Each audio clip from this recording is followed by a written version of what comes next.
Hiya, welcome to August Q&A. I hope you're having a nice summer. Right, okay, let's start. So we've got at Olivia Braddock, I am suffering with bad hormonal acne along my jaw, around my mouth and chin. Is there anything I can do naturally to support my hormones? Skin, please.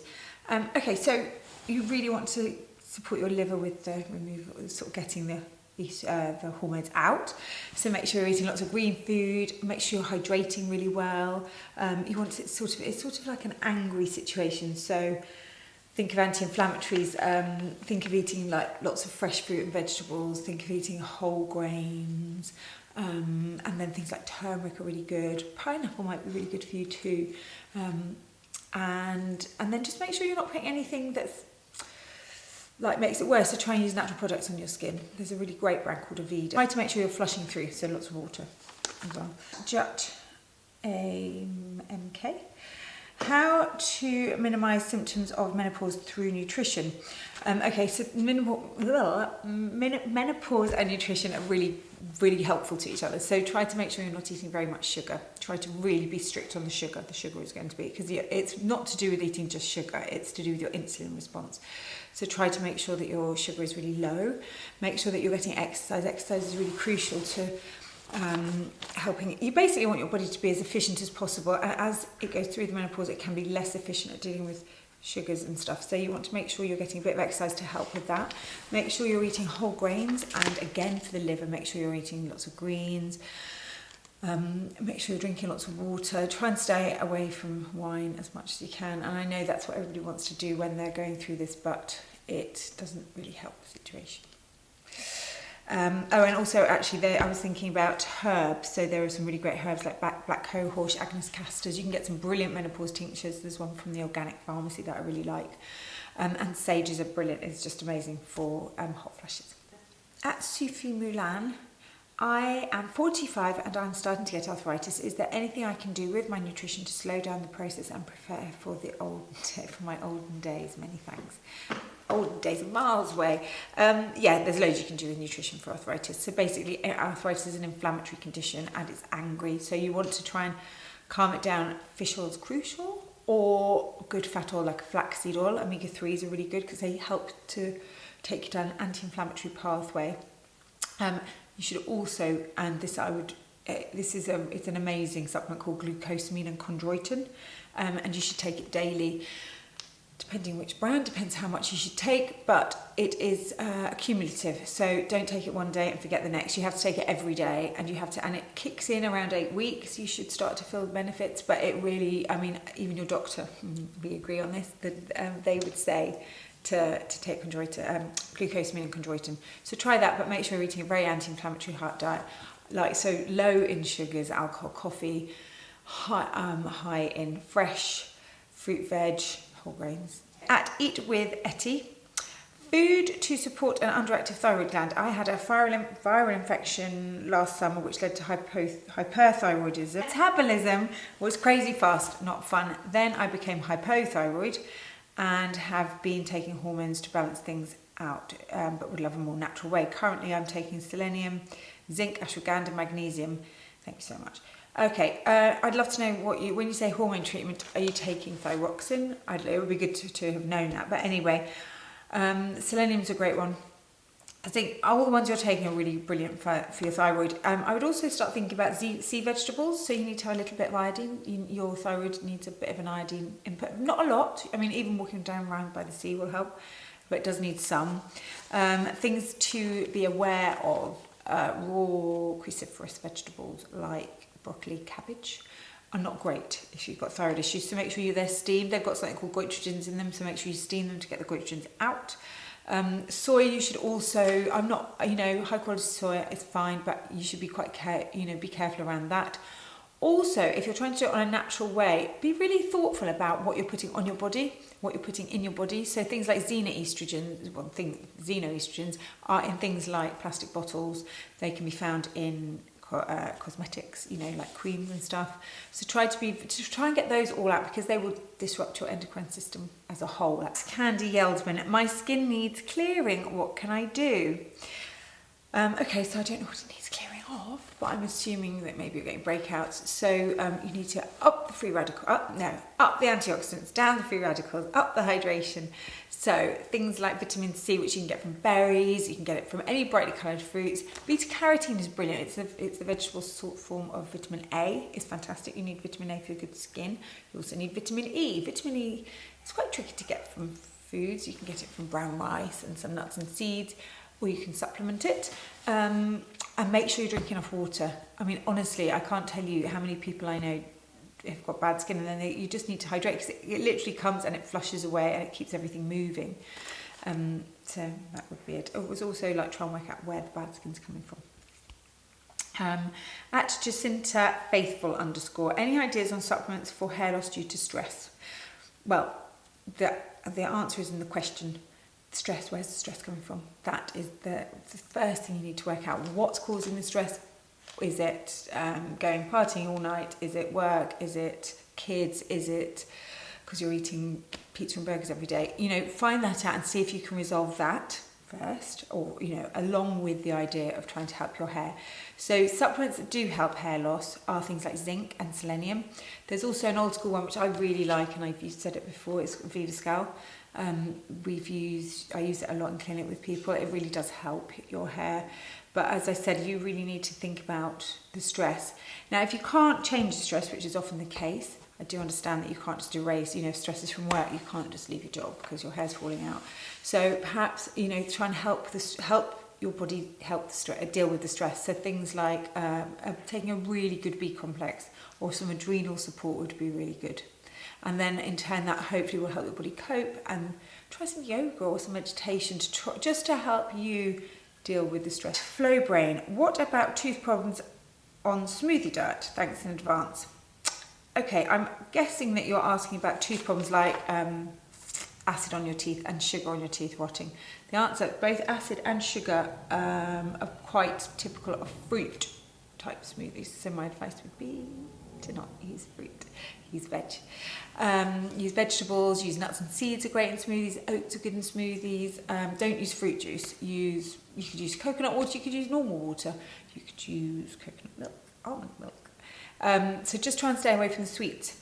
And if you do need to, I mean, I wouldn't be, you know, if you're going to use some berry, you know, like a small handful of raspberries, it's not the end of the world. The other thing you could do is to make sure you rinse your mouth after with water.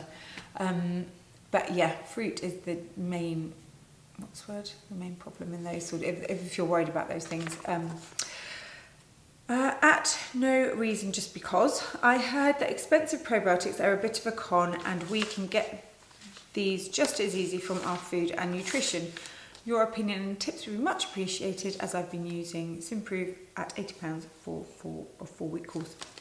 I actually really, what do I think about probiotics? They're really useful, and yes, we should be able to get everything from our food, but unfortunately things like antibiotics, stress, just our lives play havoc with our microbiome actually. And so you know, like pollutants that you're not even aware of, you know, when you're walking around the countryside getting lovely fresh air and somebody's just sprayed a field with pesticide next to you, all those pollutants in the in cleaning fluid, pollutants on the bed, you know, I mean, when you sort of get into it, it's a bit like, oh, we're all doomed. But actually, so the idea of taking a probiotic course once every 6 months, I think is really a brilliant thing to help support the gut microbiome.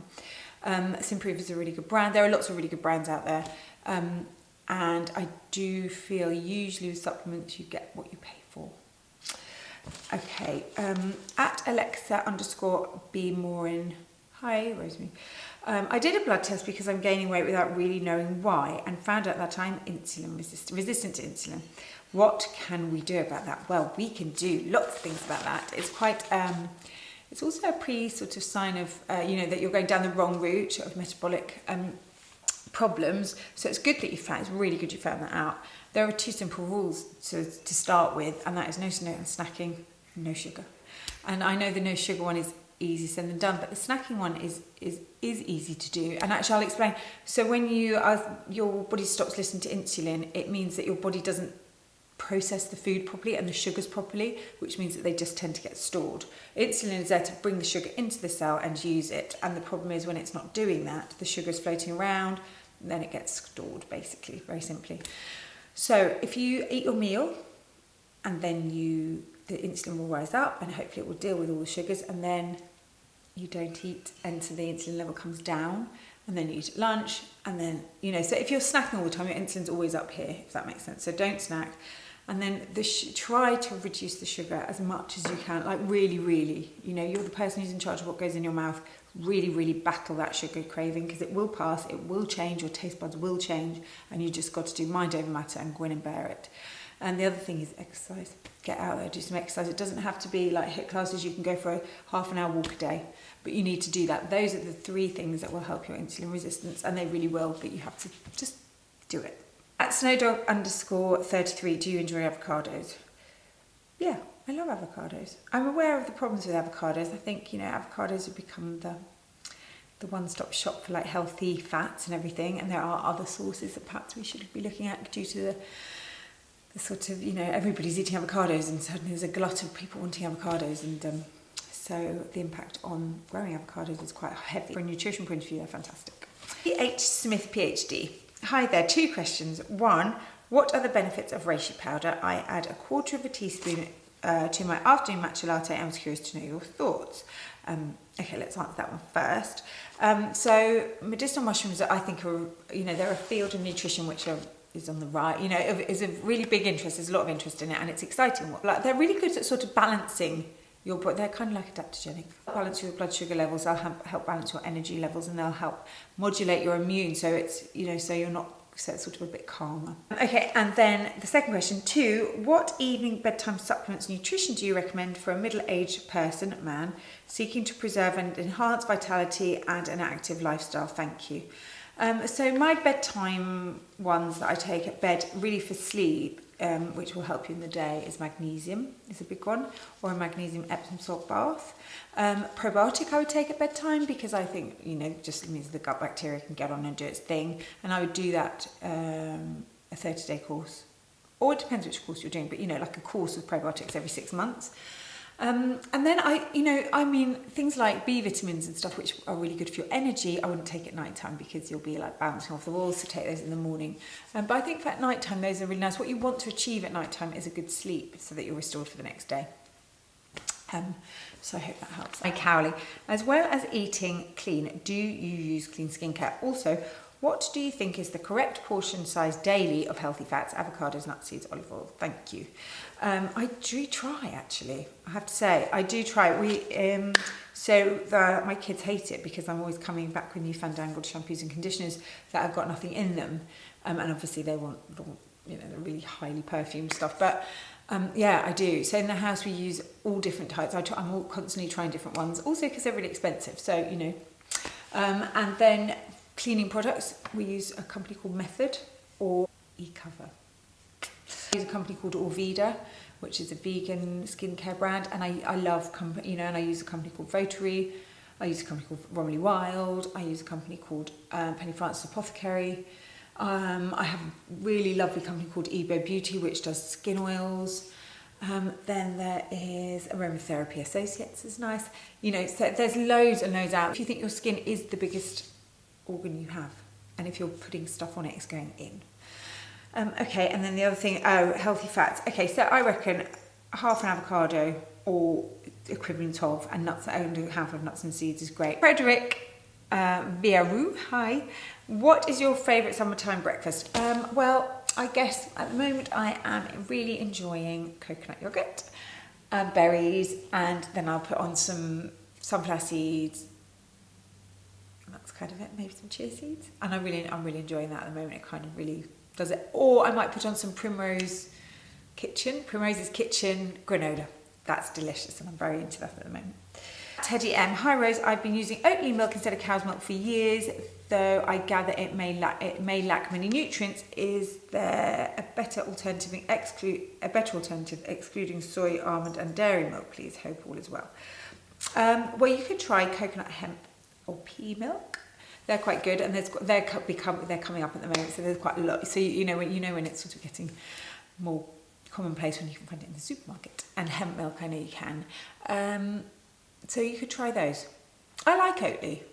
You know what, I just am wary with oat milk is if it's got lots of vegetable fat in it, vegetable oil.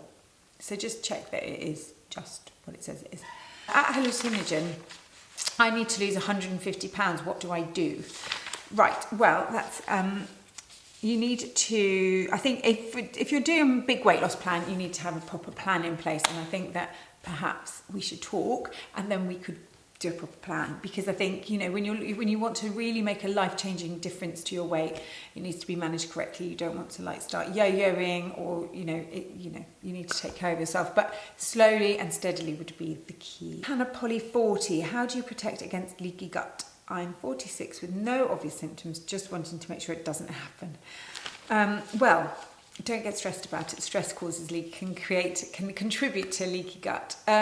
Things like, so doing a probiotic course once every 6 months, eating anti-inflammatory foods, trying to stay away from sugar, trying to make sure you're eating good fats, trying to keep calm, doing yoga, like lifestyle stuff, meditation.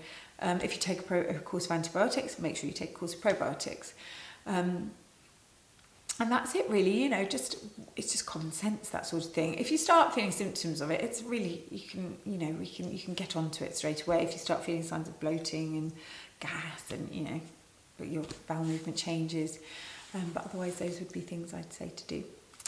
At Sana_Lauren, hello Rosemary, my son has been diagnosed with diabetes type 1. I have a quick question about sweeteners, erythritol, xylitol and stevia. They do not cause a spike in sugar, no, but I don't know if it's okay for gut health, etc. What are your thoughts on sweeteners? Is it okay to use in moderation or a big no? I think it's fine in moderation.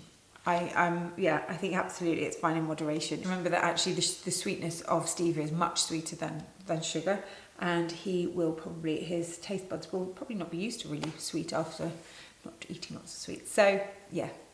Daniel's 21. I've got dwarfism and find it hard to balance my diet. I'm only 4'3", so technically my calorie intake should be less because of my size. But I'm always hungry and find that unless I eat the same amount as the average height people, I have a rumbling tum. Any advice? Hiya. Well, it'd be good to know it'd be good to think about what... It'd be good to know what you're eating. Are you eating stuff that will keep you fuller for longer? Are you eating like whole grains and good protein? Because if you're eating fast burning fuels and you are a hungry person, you'll burn those fuels much faster. You know, you'll burn them and you'll be hungry and you'll want more. Like, you're not going to feel satisfied if you are eating lots of white pasta, you know, whereas if you're eating a whole grain, it will keep you fuller for longer. Also, you're eating good fats. You know, make sure you've got olive oil on your salads. Make sure you've got flax oil on things. Make sure you're having nuts and seeds. Make sure you're eating, you know, pulses are really good. For the fibre will fill you up as well. So if you're eating a really good diet, that would be my first thing is, are you eating that kind of diet? Because if you're eating a like high burn carb diet, like cornflakes in the morning, cornflakes with sugar in the morning, sort of, you know, toast, I'm talking rambling times, you know, like jam and toast for lunch and then a pizza at dinner, then you're going to feel hungry because you're not eating anything that's going to fill you up. Soups are a really good one too. Actually, soups are really good because they do make you feel full and sort of satisfied. And yeah, so I hope that's a start. May Graham, best vitamins to take when you have been diagnosed with lupus. Well, so if you've been diagnosed with lupus, you really want to think about anti-inflammatories. So something like quercetin would be a really good one for you. Fish oil would be a really good one for you, or, you know, like taking a really good fish oil. You should just do that as a matter of course. And quercetin. And then also, I think things like taking a green powder are really good. So, you know, like a sea greens or something, you know, like you can get kiki powder, you know, a mixture of the green algae, the green powders like barley, all the grasses, wheatgrass, and then the algae would be really helpful because it would help. Make sure you're getting enough protein in each of your meals because that will help keep everything calm. You basically want to keep your system calm. Sorry, my stupid little dog. So yes, so that's what I would say. Anti-inflammatories. Also eat things like turmeric and pineapple are brilliant for that. All right, you guys. Well, I hope you have a really nice rest of the summer and I will be back in September. Bye.